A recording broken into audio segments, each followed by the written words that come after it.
Ladies and gentlemen, let's continue with chapter 4.1, which is the lumped system.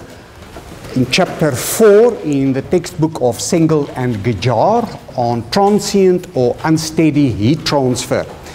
We've just started looking at it yesterday, where we wanted to investigate for a specific body with a mass M and a specific volume. Take note that V is volume, a certain density, and a CP value, and the body will be at a uniform temperature Ti. Okay. So that is the body that we are going to consider, and this body also has a surface area which is equal to AS, and at T equals 0, things are now going to change. And the change is that in this case, the environment temperature changes to T infinite, and we have a heat transfer coefficient. And let's assume that the environment temperature is higher than that of the body, which means that the heat transfer rate would be in that direction.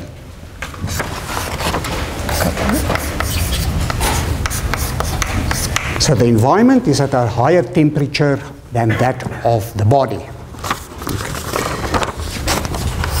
Okay. In transient heat transfer, or in general in heat transfer, we are always interested normally in the heat transfer rate.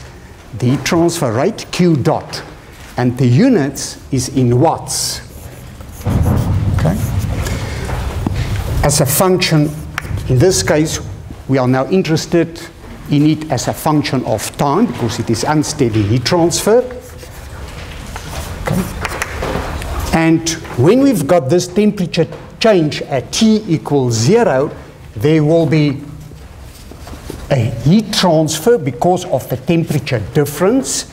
But as the heat goes in, this temperature of this body is going to increase.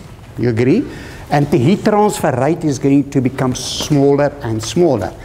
So typically the maximum heat transfer rate would be when T is equal to 0, and then it would decrease up to the period over which we consider it delta T.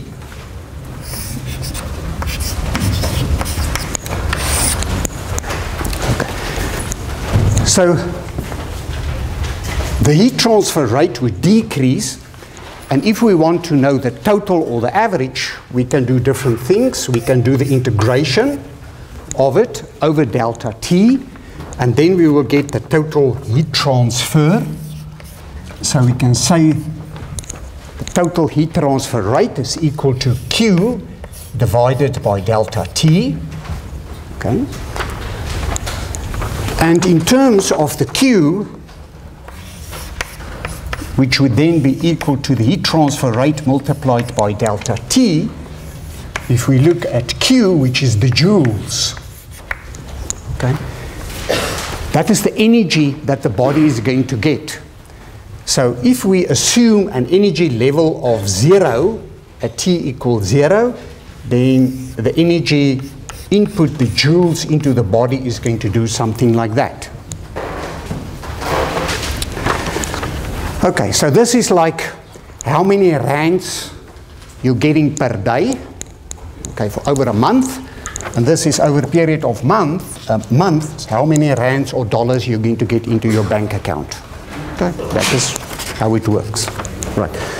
So in terms of yesterday, we wrote it out in words in terms of the heat transfer rate, the balance that we're going to have. Today I'm going to do it much more simpler. I'm just going to say, let's consider the heat transfer rate into the body.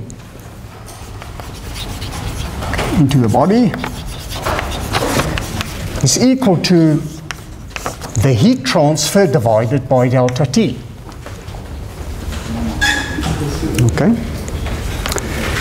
The heat transfer rate, I'm sure you'll all be able to write down. The heat transfer rate, because of the convection heat transfer, would be equal to the heat transfer coefficient multiplied by the surface area multiplied by which delta T. It would be this temperature minus that temperature. So T infinite minus T, but now this T changes as a function of time. Okay. A T equals 0, of course, a T equals 0, that would be Ti, but it changes as a function of time, as I've indicated there. You agree?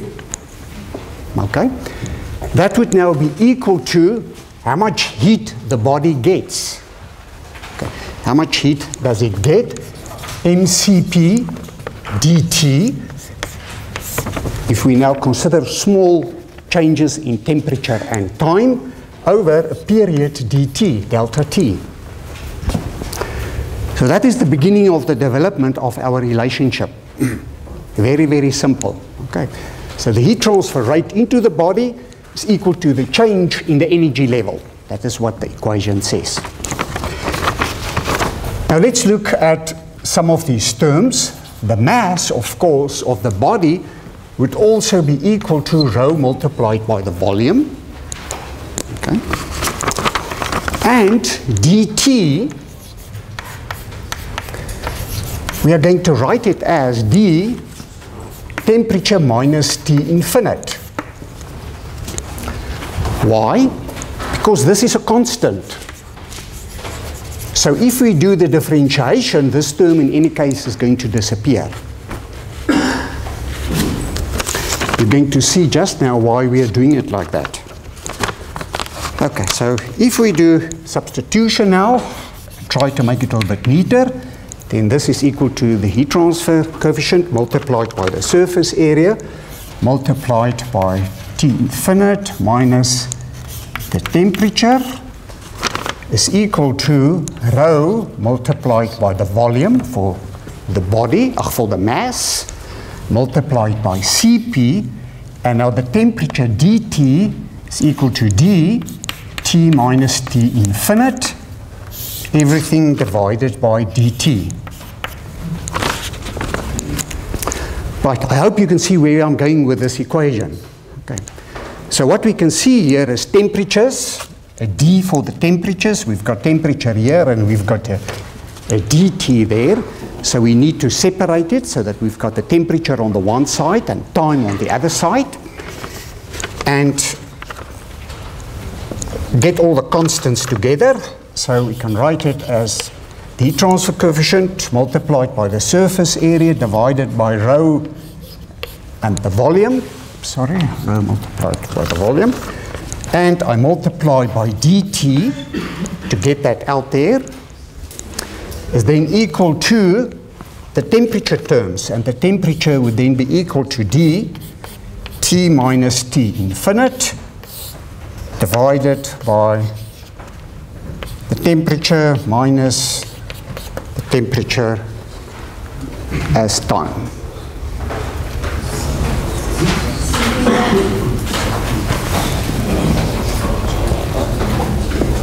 Is that right? The CP. Oh, okay. Yeah, here. Forgot the CP. Okay. Okay, now if we look at this term, we see the t here and the t there. So this is almost like dx. So if I just change this around, then I'm going to get a negative sign here.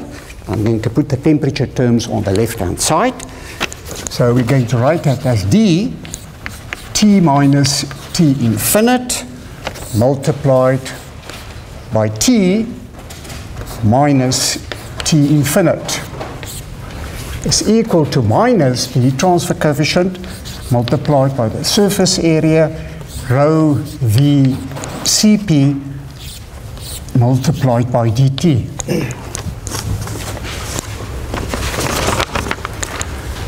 Okay, everything here in the brackets is relatively constant. Okay, relatively constant. So let's make the assumption that all that is constant. Okay, if we do that and we look at that and we see this is sort of the same as B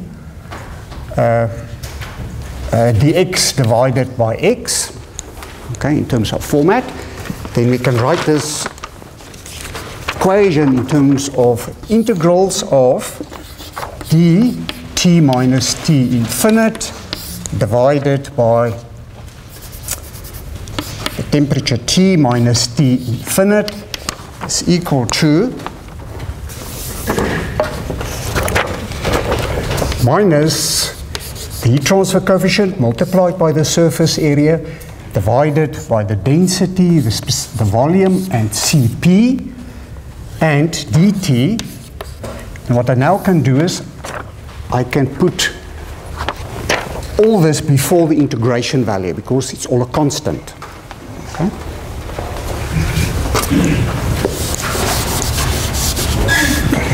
Are you all with me? Right. So in terms of the integration, at T equals 0, then this temperature is equal to Ti. Okay. And here we want the temperature at T. We would like to know what the temperature T is. Okay. Put it like that if you want to. The temperature is a function of time. Okay, so this integration is very, very easy. It's just the ln of T minus T infinite minus the ln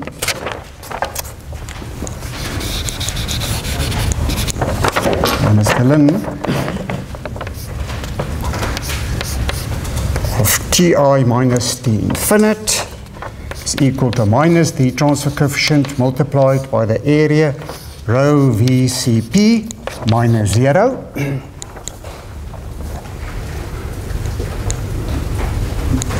You happy with that? Okay, do divide that, make it a little bit neater, and then we get the ln of the temperature minus T infinite divided by Ti minus T infinite is equal to E to the minus the heat transfer coefficient, the surface area, rho, the volume, Cp, and time.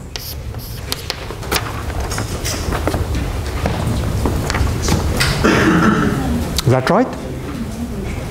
Wouldn't the logarithm vanish then if you put E to the... Oh, sorry. Yeah. So I've just, okay. Let me just put in this step. Okay, it's the ln of minus that. Okay, and then obviously, yes, get rid of the ln. Gives us then the temperature minus T infinite divided by Ti minus T infinite is equal to E to the minus the transfer coefficient, the surface area, rho V Cp multiplied by time. Is that right? Okay. So these two ln terms, we can write it like that. Okay. Get rid of the ln term, e to the minus on the right hand side, multiplied, I'm missing a t here. And I think there should also be a t in there, is that right?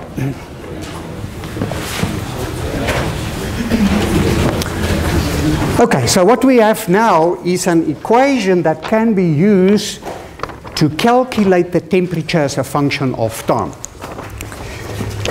This term, in many cases, we can write it as B, just a constant.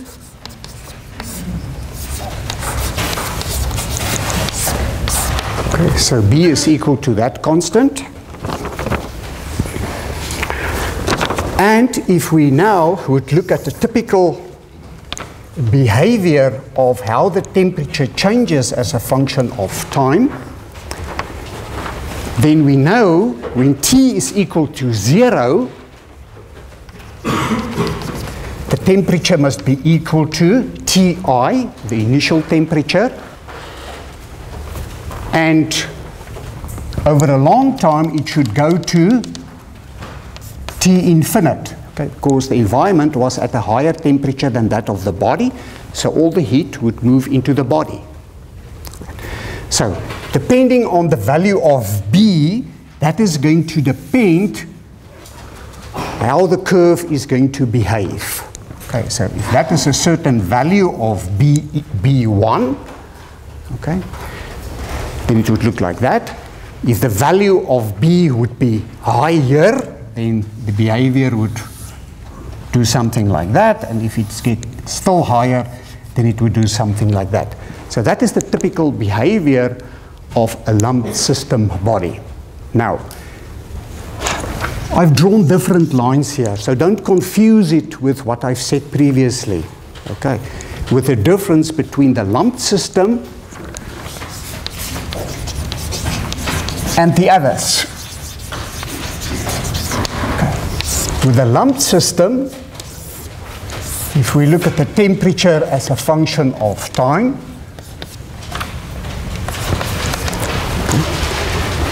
the lumped system, if we look at this body that I've got here, and we would put in a 0.1 here, and a 0.2, and a 0.3. Okay, 3 different measuring points that we are interested in. Okay, so if we put that in there, okay, and if you look at the equation that we've developed, there's no way that you can distinguish those points from each other. Okay. So the temperature that's going to be calculated is going to be valid for all of them. Okay.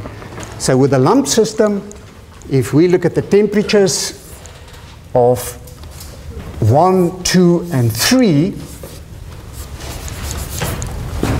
they're all the same.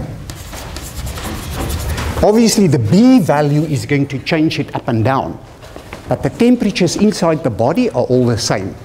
While with the others, we do stuff like that for the 3 different measuring points that we would identify. Okay, so remember that is the difference between the lumped system and the other system. It has to do with the resistance.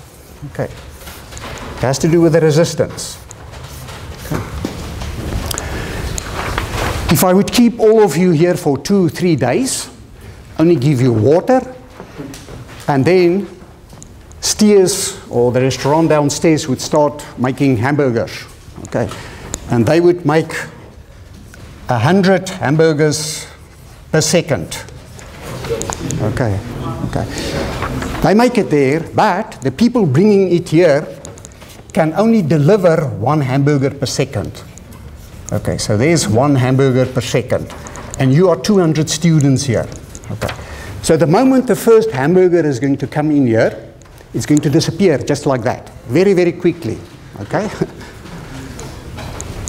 because you are 200, so the resistance for the flow on the inside is very, very small. Okay, now let's suppose they can sort out their problem with the resistance. And now it changes to the situation where the resistance changes. And they can now start delivering 100 hamburgers per second. For the first few seconds, it's going to work well, because everybody is going to have a hamburger. And it might take you a second or what to finish it, and maybe you'll try a second and a third one. But after a few seconds, we are going to have hamburgers lying around very, very quickly. You agree? And then after an hour or so, this whole room is going to be full of hamburgers if that doesn't stop. Okay. So the resistance determines how quickly the heat is going to disappear to different points inside the body. That is the lumped system approach. Okay. It's an assumption or a simplification of typically what may happen. Let's do 2 interesting examples. The examples that I've chosen are not in the textbook, they are different. They're also not the same as the YouTube videos of last year.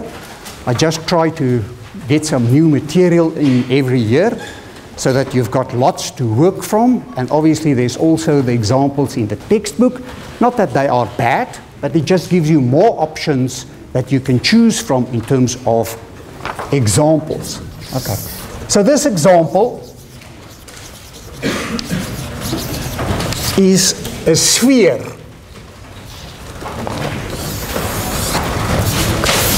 with a diameter of 10 millimeters. Okay, diameter of 10 millimeters.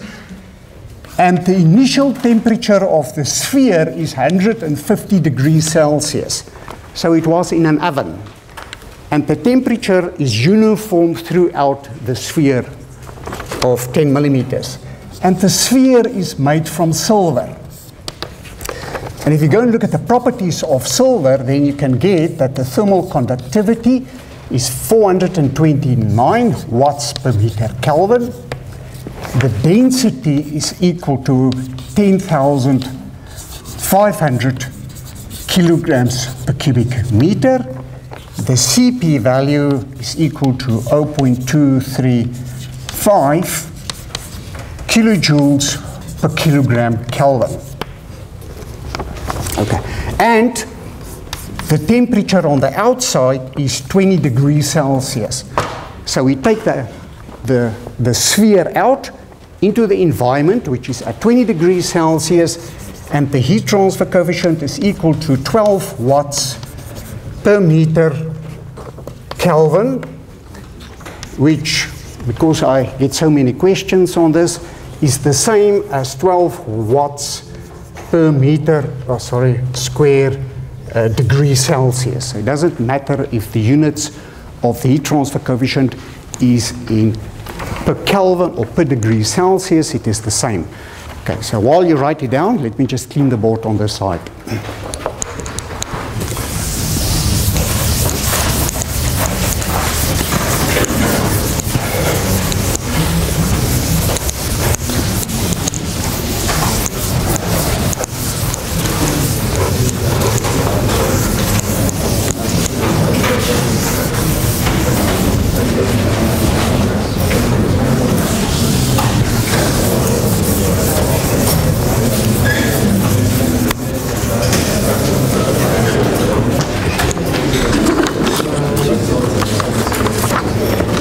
Okay, and the question or the problem that needs to be determined is to determine how long is it going to take, okay, how long is it going to take for the sphere to reach a temperature of 50 degrees Celsius.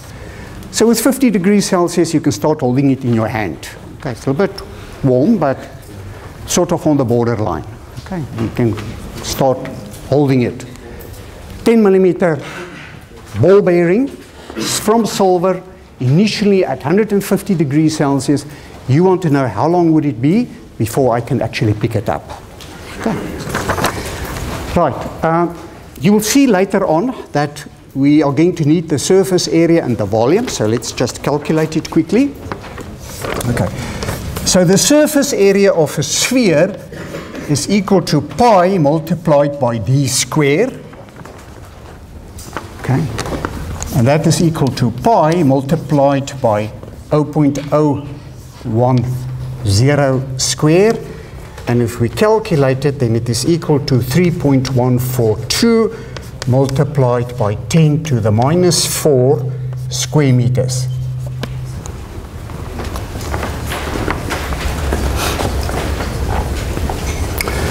The volume be equal to pi divided by 6 divided by d to the third. Okay? Pi divided by 6 multiplied by the diameter to the third. Pi divided by 6, the diameter 0.010 to the third, and that gives us 5.236 multiplied by 10 to the minus 7 cubic meters.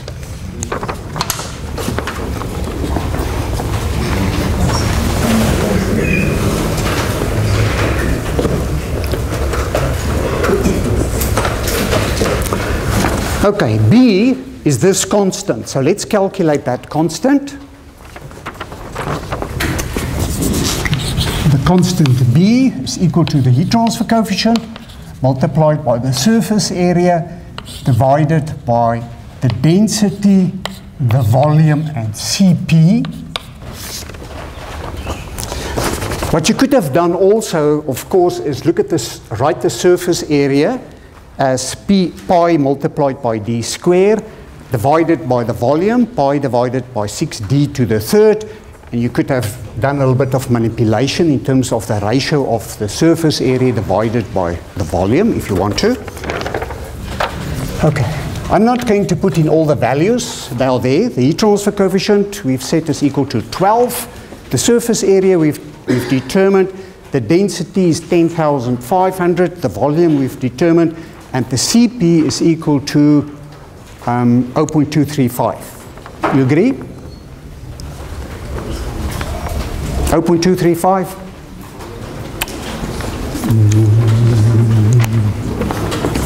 Remember, it's kilojoules, huh? Okay. So let me write it out. Okay. 12 multiplied by 3.142 multiplied by 10 to the minus 4 divided by the density 10,500. The volume 5.236 multiplied by 10 to the minus 7, and remember it should be 235 or 0.235 multiplied by 10 to the third. Okay. Right, and from here we can calculate the B value, which is equal to 2.918 multiplied by 10 to the minus 3 seconds. Right. In terms of the equation that we've now developed for a lump system, we can say, well, the temperature as a function of time minus the temperature of the environment divided by the initial temperature minus the temperature in the environment is equal to E to the minus BT.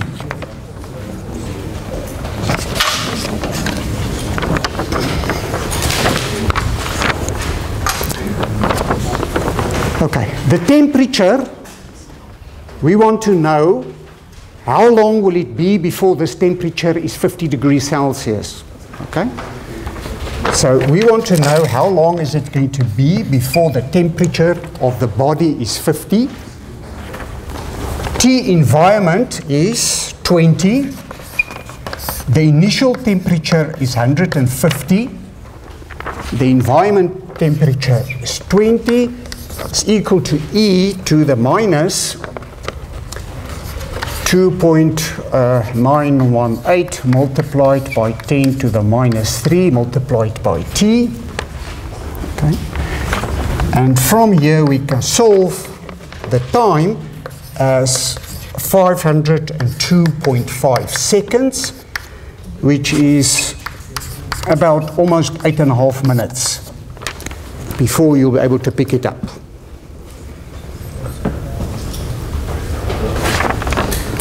Any questions? Very simple problem. But remember, with this problem, there's no distinction in terms of different temperatures at different places. There's no gradient.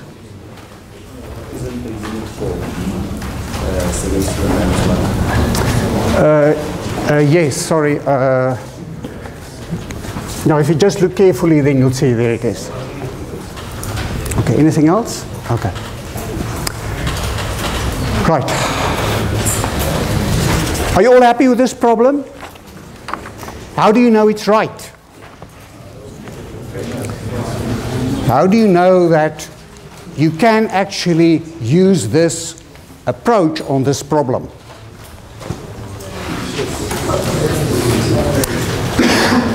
When we've looked at the lump system, we've said that when we look at all the resistance terms, there were two things that were important. The one was size, and the other one was thermal conductivity.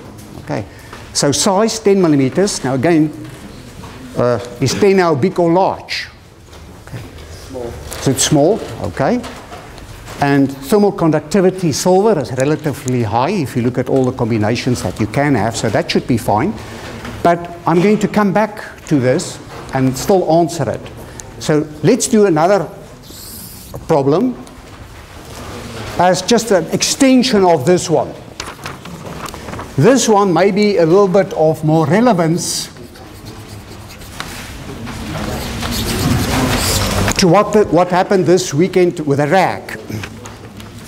Okay. Okay, now this problem involves beer. Okay, it involves beer. Okay.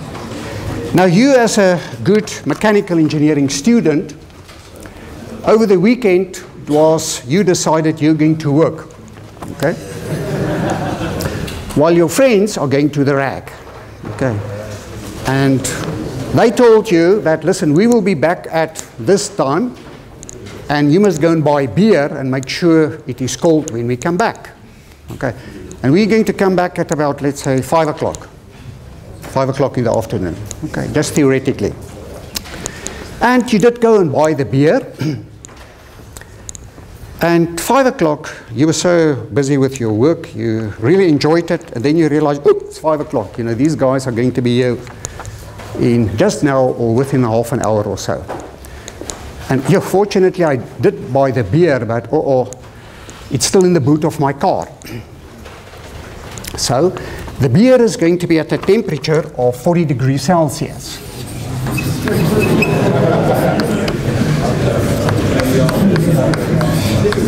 And you know, obviously from experience, your friends are not going to be happy with that. Okay? And you need to make a plan now. Now this beer can has a diameter of 60 mils and a height of about 125 millimeters.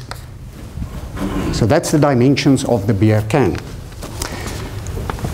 And you thought, well, it's very easy, you know, just take the beer and put it in the freezer.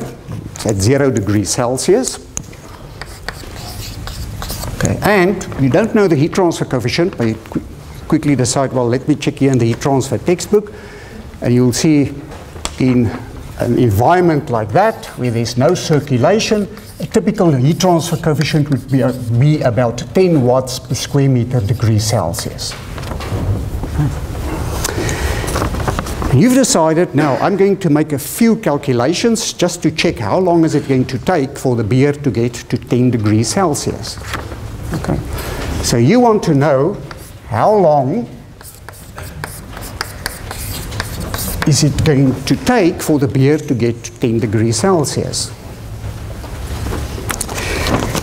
Now, you need the properties of beer, okay, which means you need the CP value and the density and the thermal conductivity.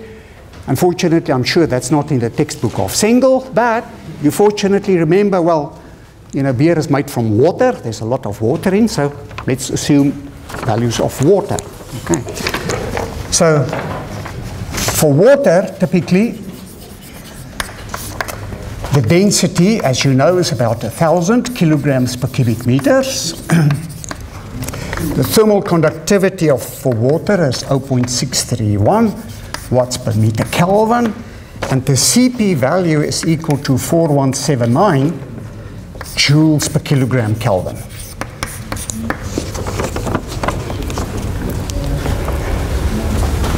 Right, so there's the dimensions of the beer can, 60 millimeters by 125. It is too warm at a temperature of 40 degrees Celsius, but you can put it in a freezer or a refrigerator or whatever at a temperature of 0 degrees Celsius. You estimate the heat transfer coefficient would be about 10. You would like it to cool down to 10 degrees Celsius, and you would like to know how long is it going to take. You make an assumption that the beer is typically water. You use the properties of water. Right. So let's see what is going to happen. So again, let's calculate the surface area. Okay. Now the surface area of the beer can, or of the beer, would firstly be the surface here on this outside, okay, which is equal to pi multiplied by the diameter multiplied by the length. Okay. If that is equal to L, and that would be the diameter D, 60 millimeters. Do you get it? Okay, so that would be that surface area, but you also need to take into consideration that surface area here. okay, which would be equal to pi divided by 4 multiplied by d squared. And there are two of them, one there and one there, so 2 times that. You agree? Okay. And then you can calculate the surface area as equal to 0.02922 square meters.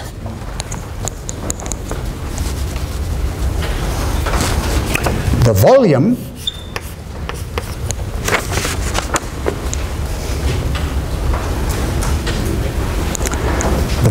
would be pi divided by 4 d squared multiplied by the length.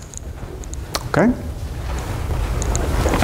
That surface multiplied by the length, and if you do the substitution for d 60 millimeters, the length 125, then you can calculate the volume as equal to 3.534 multiplied by 10 to the minus 4 cubic meters.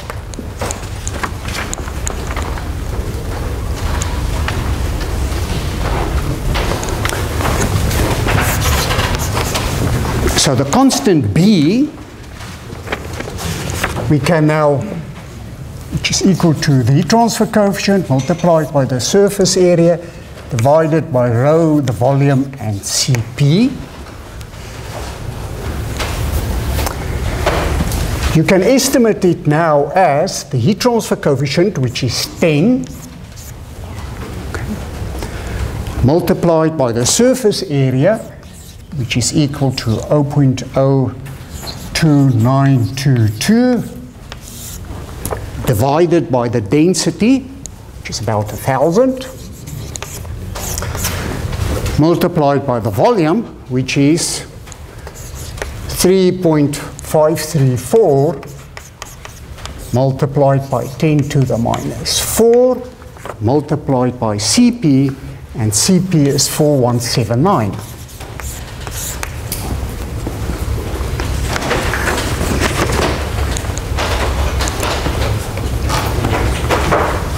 Is that correct?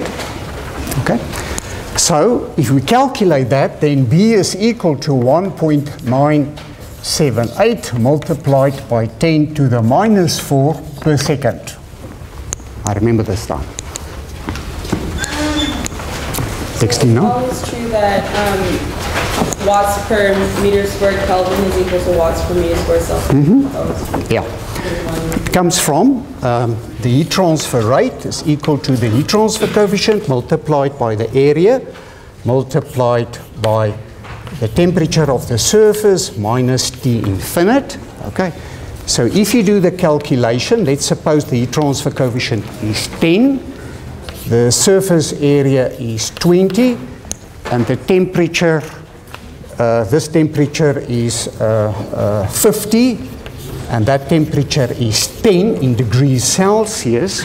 If you do the same for Kelvin, then this is just 273 plus 50 minus 273 plus 10. So it gives exactly the same. Temperature difference in degrees Celsius is the same as the temperature difference in Kelvin. Okay. We've calculated B. Are you with me and are you happy? Any questions? Right. So let's go and see what is going to happen now, if you're going to be in trouble or not. So the temperature as function of time, that is what we want to solve. Minus T infinite is equal to Ti minus T infinite is equal to e to the minus bt. That is the simple equation that we have developed for the lumped system approach. Right. You want a temperature of 10 degrees Celsius.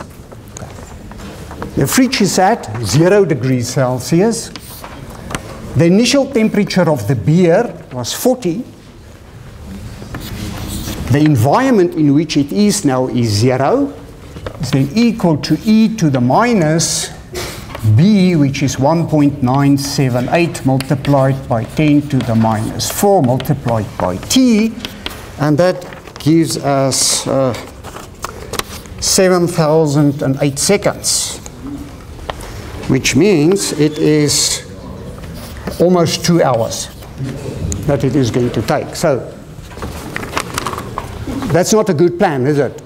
So what else can you now do to make the time more reasonable? Okay. Well, the one solution is, well, let me get all this beer to a butcher, you know, where they've got one of these big freezer rooms, which maybe is at minus 20 degrees Celsius. So, but before I do that, let me just first do a quick calculation.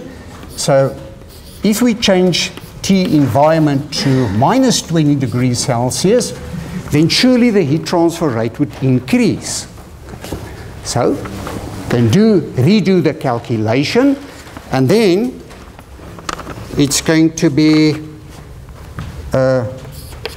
58 minutes. So it's now an hour. Okay. Right, what other plan can you make? Except now for obviously getting something which is even at a lower temperature. What other plan can you make? But there's a question. Question? Ice water? Aha, we're going to get, yeah, okay. That's a good one. If you've got ice water and it's sort of connected to what I'm going to say now. So in terms of, you remember the value of B, we have to increase the value of B. To increase the value of B, we cannot really change the surface area of the beer anymore. We cannot really change that. The only thing that we can change is the heat transfer coefficient. Okay. So if you can get a first-year student who's a very fast and good student, and he's running around with a beer there at minus 20 degrees Celsius. Okay, your quickest student running around with a beer at, or the beer at, in this area of minus 20 with a heat transfer coefficient now of double. Okay, then the time is going to decrease to 29 minutes. Okay. So, yes, you're right. The quickest way to decrease the temperature is, obviously, if you limit it with a delta T. Okay, so if you limit it with a delta T and you can't get anything at a lower temperature than minus 20, so whatever medium you use, you want a high heat transfer coefficient. And in general, if you look in the textbook again, where an introduction has been given on heat transfer coefficients, you will see that the heat transfer coefficient of air is actually not a good value. It is very low, typically in the order of 10 to 20. If you use a fan, something like that, then you can get it up to maybe 100 or in the hundreds. Liquids are in the thousands. So immediately, you change the order of magnitude of the problem. If it's a liquid, if you can get water at 0 degrees Celsius, throw all the beers in the water. Even if you move the beers around in the water, everything that can actually increase the heat transfer coefficient is going to help. But at the end of the day, now you've done all these calculations, and maybe you found a solution, okay, in terms of what should be done, using liquid or whatever. The question is still, can you believe this? Can you believe it? Is it right? How do you know it is correct? Okay. Now, to do that, there's a criteria that can be used. And that criteria is called the Biot number. The Biot number.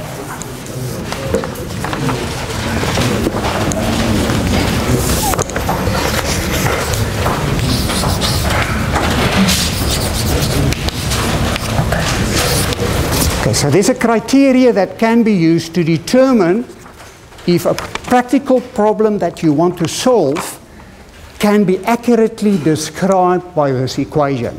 Okay. And making use of that criteria, we have to calculate a characteristic length. Okay, a characteristic length. And this characteristic length is the volume divided by the surface area. The volume divided by the surface area. And once you've got that, then you can calculate the Biot number. Okay, Biot. The Biot number. And the Biot number is the heat transfer coefficient multiplied by the characteristic length divided by the thermal conductivity. Where this number comes from, that I'm going to do in the next lecture with you. But what I want to show you is that the criteria that can be used determines that if the Biot number is smaller than 0.1, well, smaller or equal to 0.1, then a lumped system approach is valid. So then you can use the lumped system approach.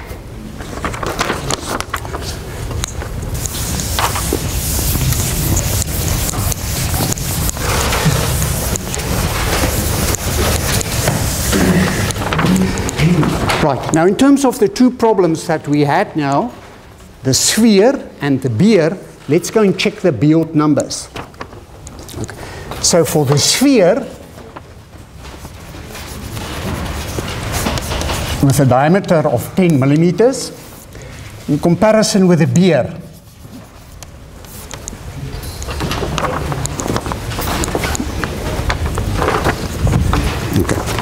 now with the sphere, if you calculate the characteristic length, the volume divided by the surface area,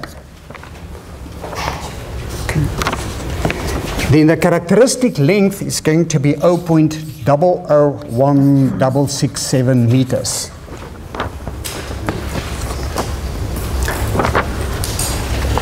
If we calculate the characteristic length for the beer, the volume divided by the area, then it is equal to 0.0121 meters.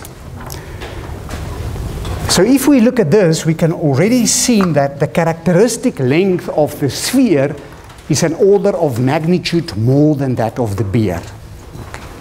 So that's the first thing that we can see. Okay. Now, let's calculate the Biot numbers. The Biot number is equal to the heat transfer coefficient multiplied by LC divided by K. Okay, the heat transfer coefficient, okay, I don't have the values, but if you go and do the substitution, you will find that the Biot number for the sphere made of stainless steel is equal to 4.7 multiplied by 10 to the minus 5. Which means it is smaller than 0.1, which means the lumped system approach is good and valid. We can use it. For the beer,